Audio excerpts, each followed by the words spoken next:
Hello, this is Kamlesh Ahuja. Ahuja sir की chemistry class. आज वाली क्लास के अंदर हम इलेक्ट्रॉनिक इफेक्ट डिस्कस करेंगे। इलेक्ट्रॉनिक इफेक्ट ऑर्गेनिक केमिस्ट्री के बैकबोन कंसेप्ट है। इन कंसेप्ट को सीखने के बाद ही हम ऑर्गेनिक केमिस्ट्री को अंडरस्टैंड कर पाएंगे। और इलेक्ट्रॉनिक इफेक्ट के अंदर inductive effect, resonance, mesomeric effect, conjugation, hyper conjugation, electromeric effect, ये सारे हम इस हाइपर कंजुगेशन जो भी है ये सारे हम इन सीक्वेंस ऑफ क्लासेस में डिस्कस करने वाले हैं। प्रेजेंट क्लास के अंदर हम इंडक्टिव इफेक्ट डिस्कस करेंगे। तो क्वेश्चन ये है कि सबसे पहले तो इंडक्टिव इफेक्ट क्या होता है, इंडक्टिव इफेक्ट का मीनिंग क्या है। तो इंडक्टिव इफेक्ट का पहले मैं मीनिंग क्लियर कर देता हूं। तो जो इंडक्टिव इफेक्ट का जो मीनिंग है बेटा, उसको मैं एक्सप्लेन करने के लिए कुछ एग्जांपल ले रहा हूं। जैसे जनरल आम बोलचाल में जब हम डिस्कस करते हैं तो कोई लोग बोलते हैं कि यार ठंड बढ़ गई है, तो सामने वाला आंसर क्या देता है? हाँ, कश्मीर में या हिमाचल में बर्फबारी हुई है, स्नो हुआ है, स्नोफॉल हुआ है। ठीक है, तो इसको आप रिलेटेड करो। एक्चुअल में हिमाचल में या कश्मीर में जब स्नोफॉल हुआ है, बर्फबारी हुई है, बर्फ गिरी है, तो वहां पर ठंड बढ़ी है। वहां पर ठंड बढ़ी है तो वो जो वहां का जो कूलिंग इफेक्ट है, वो ट्रांसमिट हो रहा है, ट्रांसफर होता जा रहा है आगे से आगे, और वो राजस्थान तक पहुंच गया, जयपुर तक पहुंच गया, उदयपुर तक पहुंच गया। तो ये इंडक्टिव इफेक्ट है। यानी वो सेंटर तो कहां था? हिमाचल था, कश्मीर था, जहां स्नोफॉल हुआ, काफी बर्फ गिरी, और वहां पर बहुत ज्यादा टेम्परेचर डाउन हो गया। और जब बहुत ज्यादा टेम्परेचर वहां डाउन हो गया तो वहां का जो कूलिंग इफेक्ट है वो ट्रांसमिट होता हुआ, ट्रांसफर होता हुआ, धीरे धीरे स्प्रेड होता हुआ राजस्थान के उदयपुर तक पहुंच गया। तो ये जो ट्रांसफर हुआ कूलिंग इफेक्ट, ये जो कूलिंग इफेक्ट ट्रांसमिट हुआ, इसको हम बोलेंगे इंडक्टिव इफेक्ट। यहां अभी कुछ टाइम पहले नेपाल में अर्थक्वेक आया था।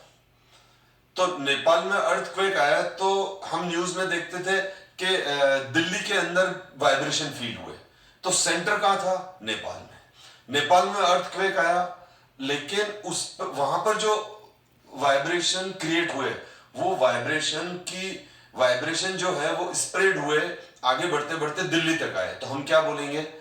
उस अर्थक्वेक का, उस भूकंप का जो इंडक्टिव इफेक्ट है वो दिल्ली तक फील हुआ या फील किया गया, कुछ भी बोलो। एक ऑर्डिनरी एग्जांपल और भी है जो हम सब फील भी करते हैं कि रेलवे स्टेशन पर ये ट्रेन खड़ी है, ABCDEFGH इसके ये ब्लॉक्स हैं। अब इंजन जनरली बाद में आके लगता है, इंजन अलग रहता है।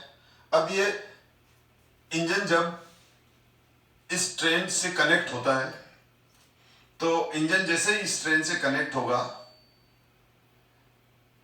तो क्या होता है? देखो, इंजन जैसे ही इससे कनेक्ट होगा तो कनेक्ट होते ही ए कंपार्टमेंट को झटका लगेगा, और ए कंपार्टमेंट को झटका लगेगा तो जो अंदर मिस्टर बेखौफ खड़े हैं वो गिर जाएंगे। बी कंपार्टमेंट को भी झटका लगेगा, पर वो गिरेगा नहीं, जैसे तैसे संभल जाएगा। सी वाला हल्का सा हिलेगा, और आगे डी और फर्दर कंपार्टमेंट है, तो ये वाइब्रेशन, ये झटके के असर ट्रेन के एंड बॉक्स तक जाएंगे, ट्रेन के एंड कंपार्टमेंट तक जाएंगे। पर क्या हुआ? जो फर्स्ट कंपार्टमेंट है उस पर ये इफेक्ट ज्यादा लगा। यानी इंजन का, ये जो इंजन है, इस इंजन के कनेक्ट होते ही ए को जोर का झटका जोर से लगा, और सी को जोर का झटका धीरे से लगा। यानी मैं ये कहूंगा आई इफेक्ट डिक्रीज हो रहा है, तो इन कुछ एग्जांपल्स के थ्रू मैंने आपको ये बताया कि इंडक्टिव इफेक्ट का मतलब क्या है।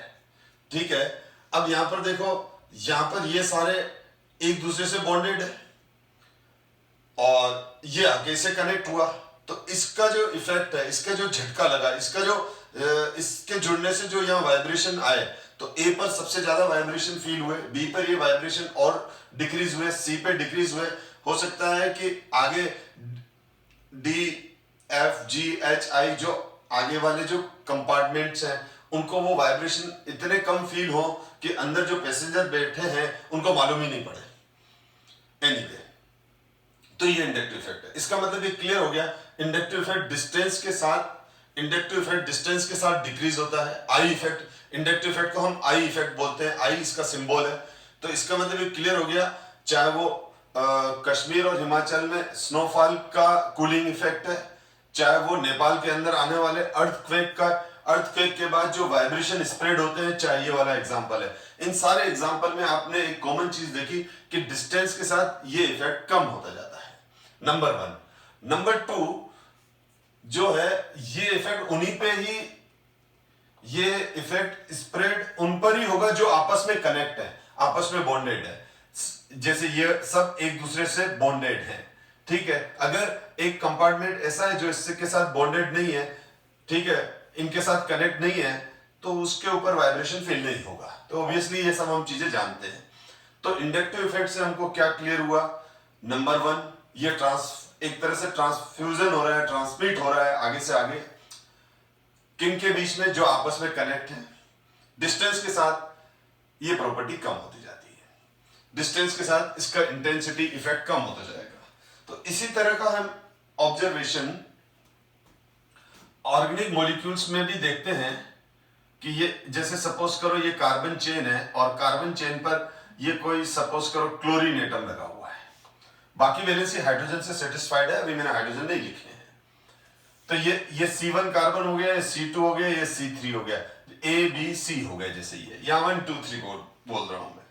अब क्लोरीन का इलेक्ट्रोनेगेटिविटी ज्यादा है, तो क्लोरीन ने जैसे ही कार्बन के साथ बॉन्ड बनाया तो क्लोरीन इस बॉन्ड को अपनी तरफ खींचेगी।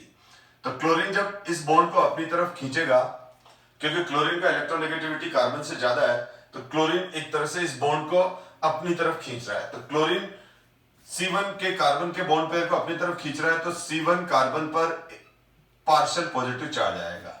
ये जो सिंबल होता है वो पार्शियल का होता है, मतलब पार्शियल की वैल्यू, पार्शियल का मतलब होता है बहुत कम वैल्यू, नेग्लिजिबल तो नहीं बोल सकते, लेकिन हाँ बहुत कम वैल्यू है, स्मॉल वैल्यू को हम पार्शियल से रिप्रेजेंट करते हैं। अब क्या हुआ, अब इंडक्टिव इफेक्ट ये कह रहा है कि ये जो पोलरिटी आई C1 और क्लोरीन के बीच में, जो पोलर कोवेलेंट बॉन्ड बन गया, और C1 और Cl के बीच में जो पोलरिटी आई, C1 कार्बन पे जो पार्शियल पॉजिटिव चार्ज आया, ओके, लेकिन वो ये बोल रहा है कि अब यहां पर C1 पर जो पार्शियल पॉजिटिव चार्ज है वो तो है, लेकिन इस क्लोरीन का इफेक्ट C1 कार्बन पर ही नहीं रहेगा, C2 और C3 पे भी रहेगा। जैसे ये इंजन कनेक्ट हुई तो A B C तीनों बॉक्स पर, तीनों कंपार्टमेंट पर इसका इफेक्ट आया, इवन देन आगे भी आएगा, लेकिन उसकी इफेक्ट कम होता जाएगा। तो जब क्लोरीन में C1 कार्बन जो खिंचाव फील करता है, अट्रैक्शन फील करता है टूवर्ड्स क्लोरीन, तो C2 भी फील करेगा, लेकिन C2 जो फील करेगा वो कम करेगा, C2 जो फील करेगा वो कम करेगा। या 3 एरो लगा दिए मतलब ये ज्यादा फील कर रहा है, या 2 लगा दिए मतलब कम फील कर रहा है। तो यहां पार्शियल पॉजिटिव चार्ज आएगा, लेकिन यहां पार्शियल पॉजिटिव चार्ज कम आएगा। जब अगर हम पार्शियल पॉजिटिव्स को कंपेयर करते हैं तो इसका मतलब क्या होता है, इसका मतलब होता है कम और कम, बहुत कम, less, more less, most less, less, more less, और मोस्ट लेस। मतलब ये कम है तो ये और ज्यादा कम है, ये और ज्यादा कम है। तो इस, और ये एस साइन नहीं है, ये पार्शियल है बेटा, एस जैसा दिख रहा है यहां पर ये एस नहीं है। थोड़ा सा इसको यू घुमा दो, ठीक है ना, और ये पार्शियल साइन है। तो इसी तरह से अब C3 वाला भी थोड़ा सा फील करेगा। तो ये जो पोलरिटी है वो केवल यहीं तक ही सीमित नहीं होगी, यहीं तक ही फोकस नहीं होगी, कंसंट्रेट नहीं होगी, थ्रू आउट स्प्रेड होगी। ये बात अलग है कि इसकी इंटेंसिटी कम होती जाएगी डिस्टेंस के साथ। तो यहां पर क्लोरीन इलेक्ट्रॉन अट्रैक्टिव ग्रुप की तरह बिहेव कर रहा है कि क्लोरीन के साथ जो ये चेन जुड़ा हुआ है उसका इलेक्ट्रोनेगेटिविटी, उसके न्यूक्लियस का जेड इफेक्ट कम है क्लोरीन से, यानी क्लोरीन का जेड इफेक्ट ज्यादा है, क्लोरीन का इलेक्ट्रोनेगेटिविटी ज्यादा है। और ये ट्रेन वाला एग्जांपल बेस्ट है जिससे आपका कंसेप्ट क्लियर हुआ। जनरली ये जो इफेक्ट है वो अप टू थर्ड कार्बन के बाद नेग्लिजिबल हो जाता है। तो जनरली हम ऑर्गेनिक केमिस्ट्री के अंदर 2 और 3 कार्बन तक ही इंडक्टिव इफेक्ट को डिस्कस करते हैं। एनसीईआरटी यही, अगर मैं एनसीईआरटी को फॉलो अप करूं तो एनसीईआरटी कहती है कि inductive effect generally up to 3 carbon तक थोड़ा बहुत इफेक्टिव रहता है, और आफ्टर थर्ड कार्बन यानी फोर्थ कार्बन से इसका इफेक्ट नेग्लिजिबल है, तो हम उसको इग्नोर कर सकते हैं। और मेनली 1 और 2 कार्बन पे तो इसका इफेक्ट बहुत ज्यादा रहेगा, लेकिन 1 के कंपैरिजन में इंडक्टिव इफेक्ट 2 पर कम रहेगा, 2 के कंपैरिजन में 3 पे कम रहेगा। फिर भी ये डिपेंड करता है कि ये ग्रुप कौन सा है। कुछ ग्रुप ऐसे होते हैं जिनका इंडक्टिव इफेक्ट अच्छा होता है, तो थर्ड पे भी कंसिडरेबल वैल्यू आ जाती है, और अगर ये वीक है तो थर्ड पे कंसिडरेबल वैल्यू नहीं भी मिलती है। ये सब हम बाद में डिस्कस करेंगे। इन जनरल आप ये बोलोगे after third carbon inductive effect becomes negligible, that is why we discuss generally up to third carbon. ठीक है, हम थर्ड कार्बन तक ही डिस्कस करते हैं। अब यहां पर ये क्लोरीन कौन सा हो गया, या ये क्लोरीन जो ग्रुप हुआ बेटा, ये क्लोरीन हुआ इलेक्ट्रॉन अट्रैक्टिव ग्रुप। ये क्लोरीन जो हुआ वो क्या हुआ, इलेक्ट्रॉन अट्रैक्टिव ग्रुप। ये इलेक्ट्रॉन अट्रैक्टिव ग्रुप है, या फिर हम इसको बोलते हैं electron withdrawing group. Electron withdrawing लेने वाला इलेक्ट्रॉन विड्रॉइंग ग्रुप। और ऐसे ग्रुप को हम और तीसरा नाम क्या देते हैं हम इसका, -I ग्रुप्स। क्या नाम देते हैं हम इसका, -I ग्रुप। तो ये -I ग्रुप है, ये -I ग्रुप है बेटा। और तो मैं ये कह सकता हूं डिस्टेंस के साथ ये -I, डिस्टेंस के साथ क्या हो रहा है, -I इफेक्ट डिक्रीज हो जाता है। डिस्टेंस के साथ ये -I इफेक्ट डिक्रीज हो जाता है। तो इसीलिए ये -I। तो अब देखो, जैसे मैं ये -I है तो एक एग्जांपल और ले लूं, फिर आगे वापस यहां आ रहा हूं। ऐसा भी हो सकता है इसका रिवर्स, कि ये 3 कार्बन है और यहां पर कोई Y ग्रुप लगा हुआ है। मैं Y ग्रुप के बारे में बाद में डिस्कस कर रहा हूं। ये Y ग्रुप सपोज करो इलेक्ट्रॉन, ये जो Y ग्रुप है ये इलेक्ट्रॉन रिपल्सिव है, इलेक्ट्रॉन रिपल्सिव ग्रुप है, और इलेक्ट्रॉन डोनेटिंग ग्रुप है, और इलेक्ट्रॉन डोनेटिंग ग्रुप को +I ग्रुप बोलते हैं। तो यहां पर हमने इंडक्टिव इफेक्ट को बेटा 2 पार्ट में डिवाइड किया हुआ है। इंडक्टिव इफेक्ट को 2 पार्ट में डिवाइड किया हुआ है, electron attractive group, electron repulsive group. Electron attractive group को इलेक्ट्रॉन विड्रॉइंग ग्रुप भी कहते हैं, और साथ में इनको +I ग्रुप बोलते हैं। और इधर electron attractive group, electron attractive group, electron withdrawing group, और इसको -I ग्रुप भी बोलते हैं। दूसरा वाला है इलेक्ट्रॉन रिपल्सिव ग्रुप, जिसको हम इलेक्ट्रॉन डोनेटिंग ग्रुप भी बोलते हैं, और ये +I ग्रुप पे क्लासिफाई करते हैं हम इनको। यानी यहां पर ये हो गया वही रेलवे इंजन वाला एग्जांपल से ही आप समझो, ये इसको एक तरह से अभी इस तरफ पुश कर रहा है, यानी अब इस केस में कार्बन अपनी तरफ खींच रहा है, या Y इस बॉन्ड पेयर को इस तरफ पुश कर रहा है। तो क्या हो जाएगा, यहां पर पार्शियल नेगेटिव चार्ज आ जाएगा, यहां पर ये पार्शियल नेगेटिव चार्ज और कम हो जाएगा, यहां पर ये पार्शियल नेगेटिव चार्ज और कम हो जाएगा। तो डिस्टेंस के साथ क्या हो रहा है, डिस्टेंस के साथ यहां पर भी बेटा +I ग्रुप डिक्रीज होगा, +I इफेक्ट डिक्रीज होगा, +I इफेक्ट डिक्रीज, ये डिक्रीज हुआ। तो 2 तरह के हमारे पास ग्रुप आ गए। अब ये दोनों तरह के जो ग्रुप्स हैं, ठीक है, +I और -I, जनरली हम ऑर्गेनिक मॉलिक्यूल की बात कर रहे हैं। तो ऑर्गेनिक मॉलिक्यूल्स की जो बात कर रहे हैं, तो ऑर्गेनिक मॉलिक्यूल में कार्बन चेन है, तो कार्बन से मोर इलेक्ट्रोनेगेटिव एलिमेंट कार्बन से मोर इलेक्ट्रोनेगेटिव एलिमेंट्स वाले ग्रुप जैसे NO2, COOH, CN, CONH2, COCl, COOR, ester, nitro, carboxylic acid, cyano, CONH2, amide, acyl chloride, ester, isocyanide, alcohol, amines, सारे halogen यानी fluorine, chlorine, bromine और भी बहुत सारे।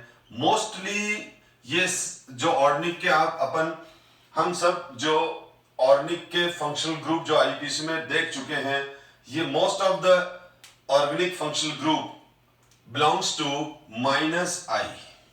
किससे बिलोंग करते हैं ये सब -I से बिलोंग करते हैं, क्योंकि इन सब में आप देख लो नाइट्रोजन, ऑक्सीजन और हेलोजन है। तो नाइट्रोजन, ऑक्सीजन और हेलोजन है, तो नाइट्रोजन, ऑक्सीजन और हेलोजन का जो इलेक्ट्रोनेगेटिविटी है, ठीक है, वो ज्यादा है कार्बन से। तो जब भी ये फंक्शनल ग्रुप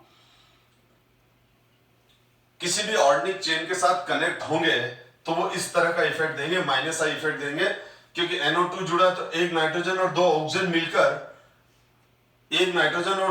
मिलकर अगर यहाँ NO2 लगा दूं मैं, तो यहाँ NO2 लगा दूं तो यहाँ NO2 क्या है, ये तो बहुत ज्यादा स्ट्रॉन्ग -I ग्रुप शो करेगा, क्योंकि NO2 में 1 nitrogen more electronegative element and 2 oxygen more electronegative element है। तो ये NO2 तो स्ट्रॉन्गेस्ट -I ग्रुप रखता है बेटा। तो COOH है तो 2 ऑक्सीजन है, CN है तो नाइट्रोजन है, इसमें भी देखो ऑक्सीजन नाइट्रोजन है, ऑक्सीजन क्लोरीन है, 2 ऑक्सीजन है, नाइट्रोजन है, ऑक्सीजन है, नाइट्रोजन है।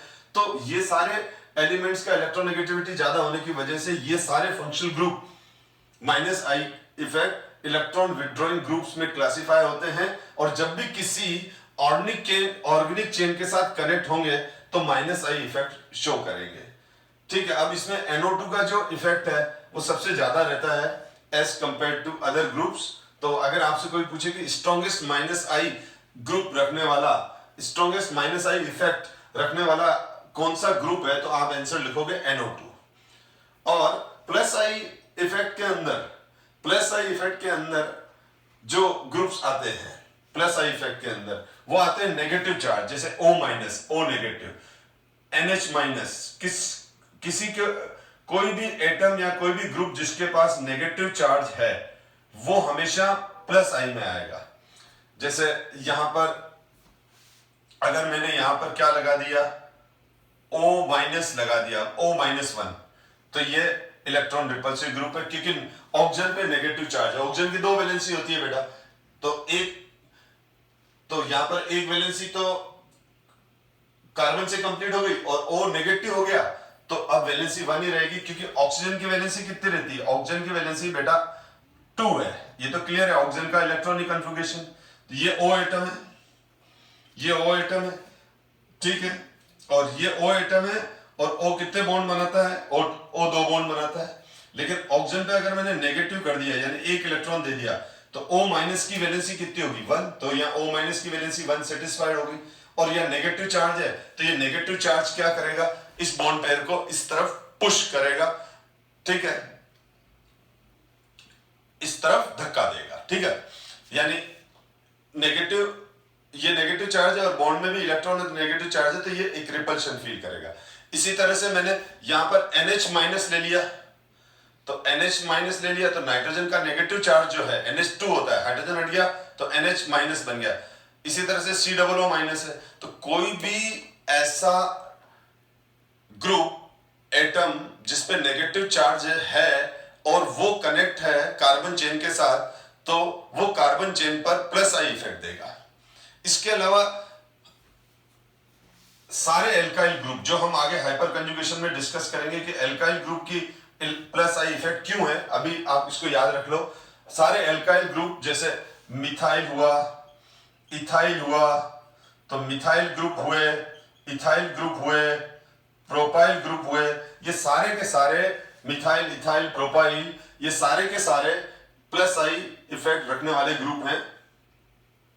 Hydrogen atom neither +I nor -I, यानी हाइड्रोजन के रेस्पेक्ट में देखा जाता है, जो हाइड्रोजन से ज्यादा इलेक्ट्रोनेगेटिव एलिमेंट हैं या जो हाइड्रोजन से ज्यादा इलेक्ट्रोनेगेटिविटी रखते हैं, ऐसे सारे ग्रुप को हमने माइनस आई में डाला है और लेस वाले को प्लस में डाला है।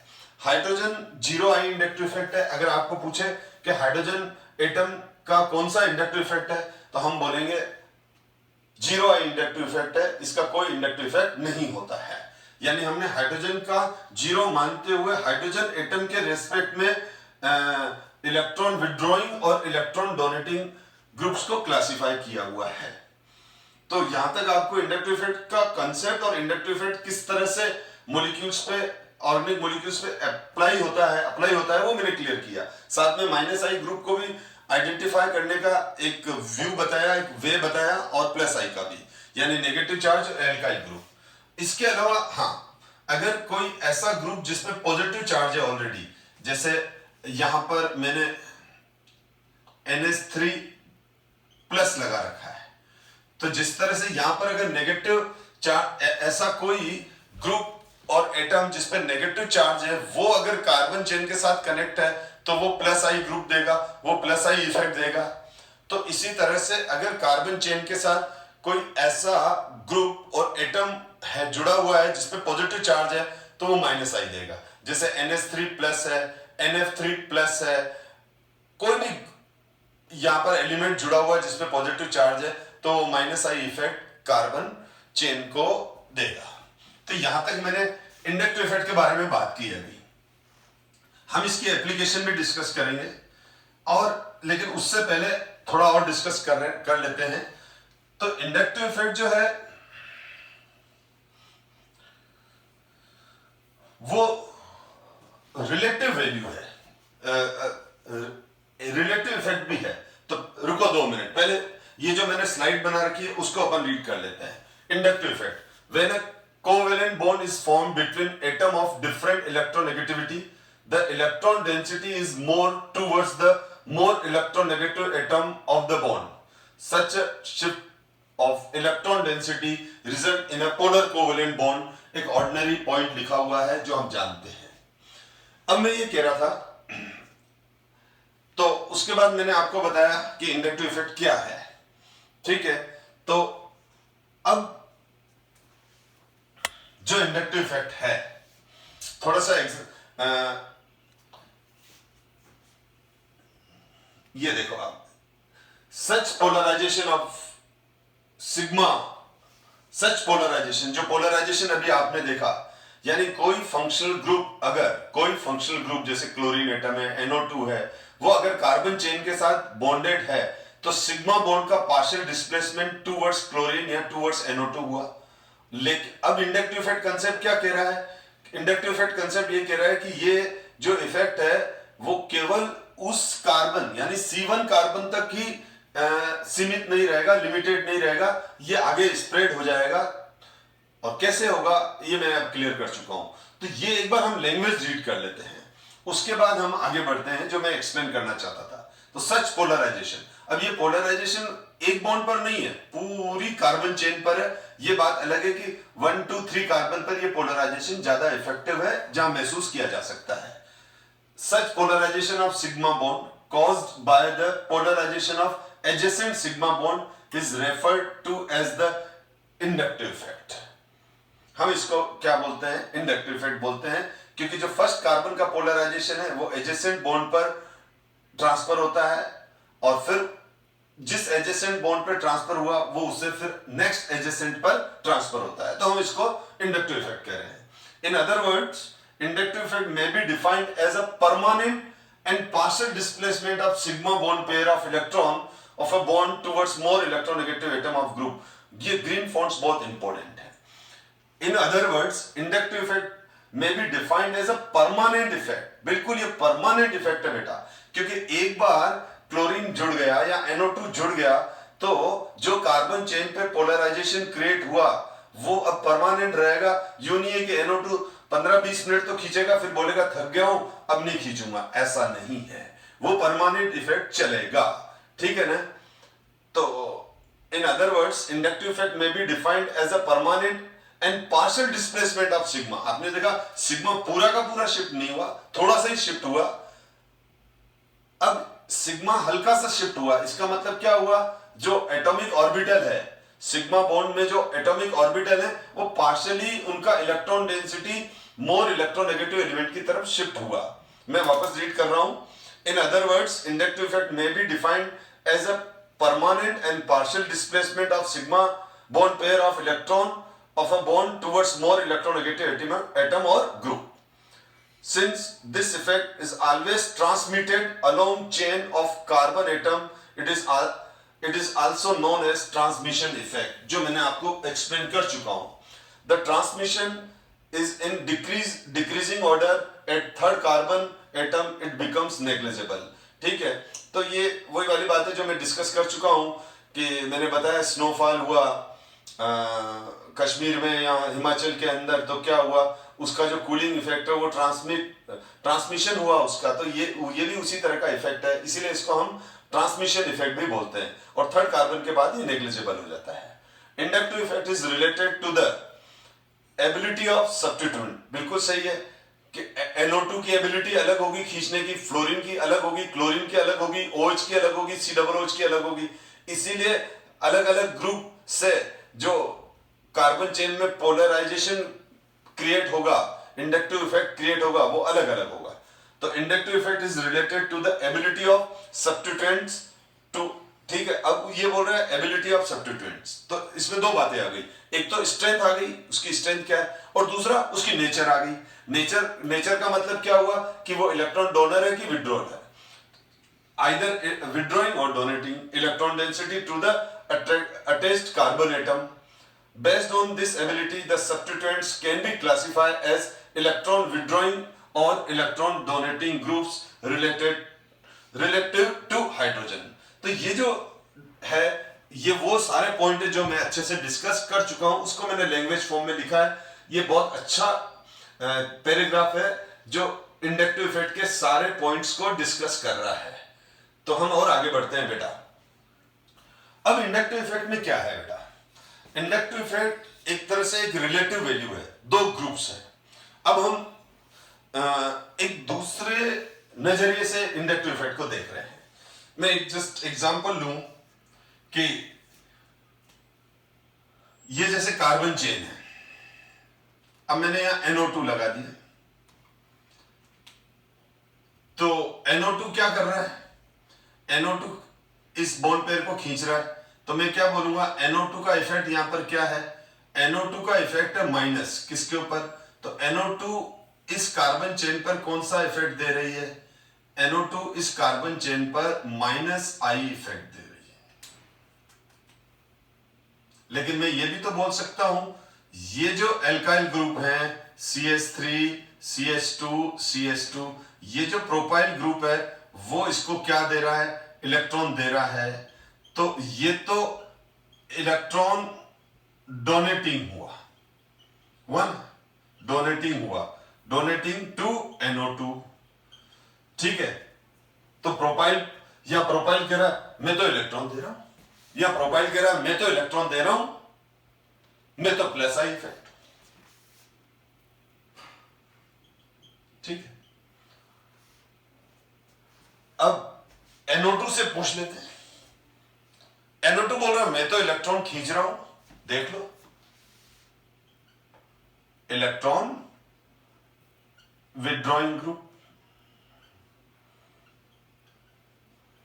तो NO2 बोलेगा मैं तो इलेक्ट्रॉन खींच रहा हूं, मैं तो -I। तो हम वही वाली बात है, अगर आप जो व्यूअर्स हैं, ऑडियंस हैं,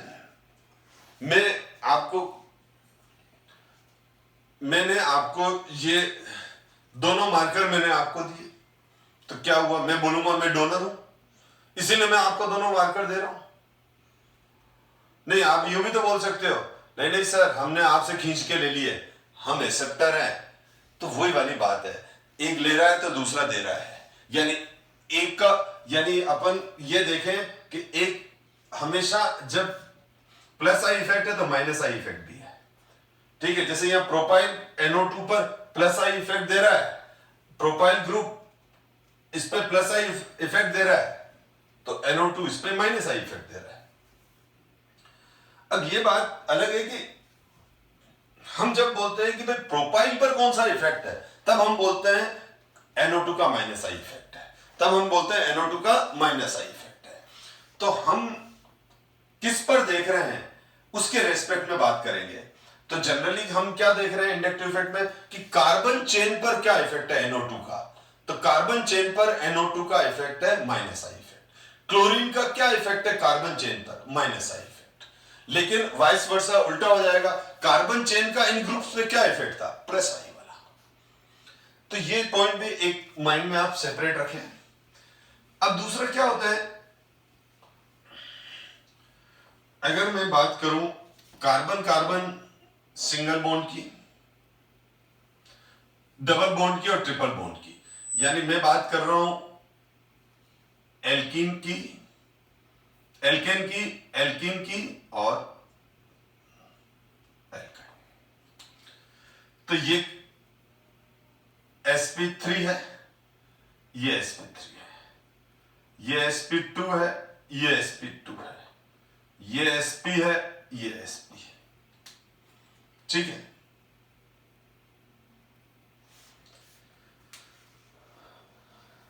तो sp3 sp2 sp।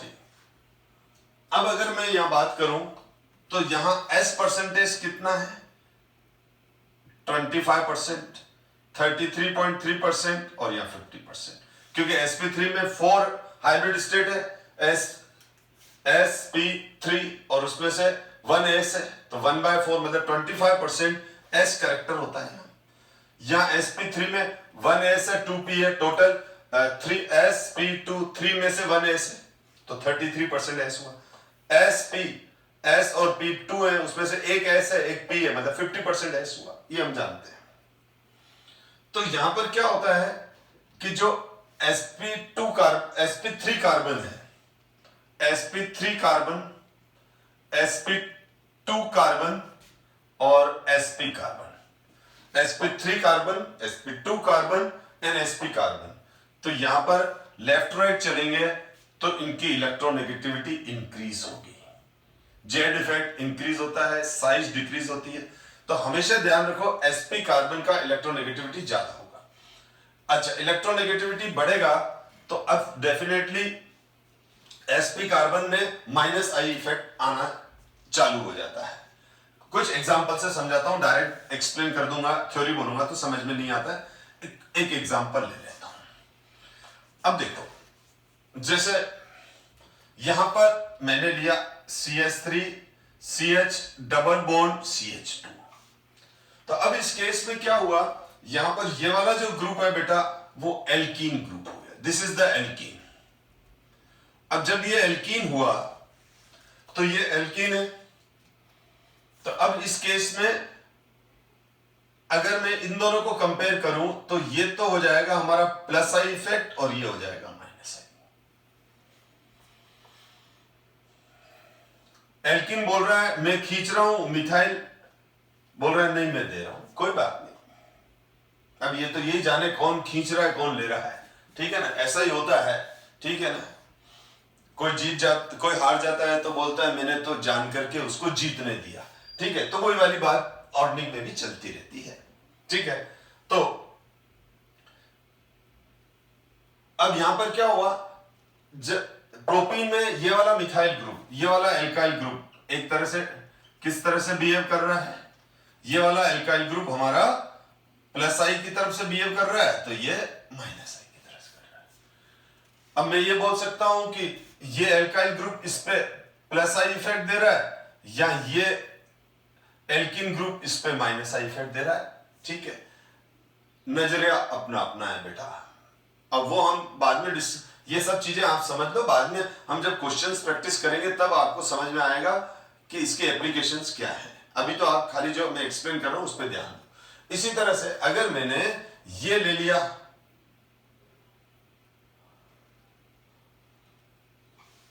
अब ये इसमें ट्रिपल बॉन्ड भी है, डबल बॉन्ड भी है, इसमें क्या हो गया, ये वाला ग्रुप एल्काइन हो गया और ये वाला ग्रुप हमारा एल्कीन हो गया। Alkyne alkene. अब इसमें किस ग्रुप का इलेक्ट्रोनेगेटिविटी ज्यादा है? किस ग्रुप का इलेक्ट्रोनेगेटिविटी ज्यादा है? एल्काइन का। तो अब यहां पर इस केस के अंदर ये वाला हमारा माइनस आई हो जाएगा, ये हमारा प्लस आई होगा, जिसमें ज्यादा पावर हो गई। इसका मतलब ये इंडक्टिव इफेक्ट भी रिलेटिव वैल्यू है। बस उसी तरह से जैसे ये देखो, क्लोरीन और ब्रोमीन में,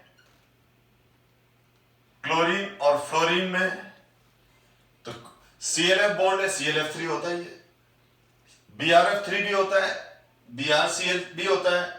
तो अगर क्लोरीन और फ्लोरीन का बॉन्ड है तो फ्लोरीन ज्यादा खींच लेगा, तो यहां पार्शियल पॉजिटिव, यहां पार्शियल नेगेटिव। ठीक है, तो यहां क्लोरीन लेस इलेक्ट्रोनेगेटिव है, फ्लोरीन मोर है। अब इसके अंदर क्लोरीन मोर इलेक्ट्रोनेगेटिव है, ये है, तो ये रिलेटिव वैल्यू होगी बेटा। तो उसी तरह की बात यहां होगी कि एल्काइल ग्रुप के साथ तो एल्कीन माइनस आई इफेक्ट है, लेकिन एल्काइन के साथ ये प्लस आई इफेक्ट है। तो आपको ये एडामेंट नहीं होना है कि हमेशा ही methyl group plus I effect. हमें मतलब मेरे कहने का मतलब ये है कि आपको ये ध्यान रखना है कि जरूरी नहीं है कि जैसे यहाँ एल्कीन माइनस आई है तो हमेशा ही माइनस आई है, आ गया इससे ज्यादा पावरफुल तो हो जाएगा खुद प्लस आई। तो ये रिलेटिव वैल्यू है बेटा।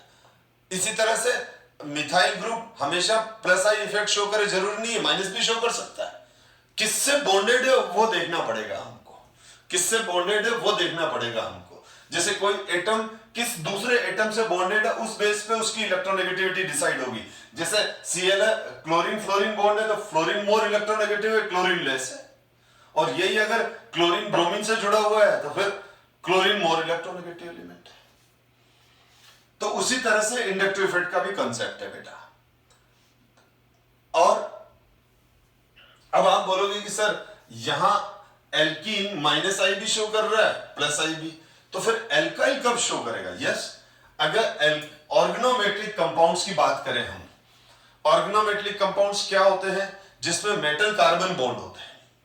ग्रिनियर रिएजेंट हुआ RMgX, फ्रैंकलिन रिएजेंट हुआ RZNR, ऑर्गेनोलिथियम कंपाउंड हुआ, ये सारे ऑर्गेनोमेट्रिक कंपाउंड्स हैं। अब जब ये सारे ऑर्गेनोमेट्रिक कंपाउंड्स हैं तो ऑर्गेनोमेट्रिक कंपाउंड्स में जो कार्बन होता है वो मैग्नीशियम, जिंक और लिथियम जैसे मेटल के साथ कोवेलेंट बॉन्ड से बॉन्डेड होता है, पोलर कोवेलेंट बॉन्ड से बॉन्डेड होता है। क्योंकि zinc, magnesium, lithium, beryllium, aluminium ये कुछ ऐसे मेटल हैं जो कार्बन के साथ कोवेलेंट बॉन्ड बनाते हैं। ये बात अलग है कि वो कोवेलेंट बॉन्ड हाईली पोलर होते हैं, क्योंकि कार्बन के कंपैरिजन में मेटल्स की इलेक्ट्रोनेगेटिविटी काफी कम होती है। तो मैं जैसे ये वाली बात करूं CH3MgX, CH3MgX, CH3Li, ठीक है। तो यहां CH3MgX है तो X हेलोजन है, लेकिन मैं अभी Mg इसकी बात कर रहा हूं, ठीक है। तो अब यहां पर क्या होगा, मैं यहां पर ये खींच लेगा, ये खींच लेगा तो ये इलेक्ट्रॉन, अब इलेक्ट्रॉन विड्रॉइंग ग्रुप हो गया मिथाइल ग्रुप। यानी यहां इनमें ऑर्गेनोमेट्रिक कंपाउंड में एल्काइल ग्रुप क्या हो जाते हैं, ऑर्गेनोमेट्रिक कंपाउंड्स में एल्काइल ग्रुप इलेक्ट्रॉन विड्रॉइंग हो जाते हैं, प्लस आई इफेक्ट शो करते हैं, ठीक है। तो आपको कोई पूछे कि कब एल्काइल ग्रुप या किस तरह के मॉलिक्यूल्स में एल्काइल ग्रुप इलेक्ट्रॉन विड्रॉइंग होंगे, इलेक्ट्रॉन खींचने वाले होंगे, मतलब माइनस आई इफेक्ट होंगे, तो अपन लिखेंगे ऑर्गेनोमेट्रिक कंपाउंड में। यानी इनमें ये एल्काइल ग्रुप क्या है, act as a electron withdrawing group, खींचने वाले माइनस आई ग्रुप। तो आपको समझ में आ गया होगा ये इंडक्टिव इफेक्ट। और कुछ थोड़ी सी डिफरेंट बात भी कर ली मैंने। अब जैसे एरोमेटिक रिंग है बेंजीन, अब बेंजीन में ये 6 कार्बन है, 6 ही sp2 है, तो बेंजीन में सारे कार्बन sp2 है। अब बेंजीन के साथ मैंने मिथाइल ग्रुप लगा दिया, या एल्काइल ग्रुप लगा दिए। तो ये तो एल्काइल ग्रुप तो sp3 कार्बन वाले हैं और ये सारे के सारे sp2 कार्बन है, ये सारे के सारे sp2 कार्बन है। तो अब इस केस में क्या हो जाएगा, ये सारे तो एक sp3 कार्बन, तो अब क्या हो जाएगा, यहां पर ये खींच लेगा, तो यहां ये प्लस आई ये माइनस आई, तो एरोमेटिक रिंग यानी sp2 सिस्टम क्या हो जाएगा, sp3 sp2। तो उस केस में क्या हो जाएगा, sp2 सिस्टम जो हो जाएगा वो sp3 के सामने इलेक्ट्रॉन विड्रॉइंग हो जाएगा, यानी ये मिथाइल ग्रुप और ये बेंजीन। ठीक है, तो ये तो हो गया हमारा sp2, ये हो गया sp3। तो ये इधर इसका इलेक्ट्रोनेगेटिविटी कम है और इस सिस्टम का इलेक्ट्रोनेगेटिविटी ज्यादा है, तो यहां पर ये प्लस आई हो गया, ये माइनस आई ग्रुप हो गया। ठीक है,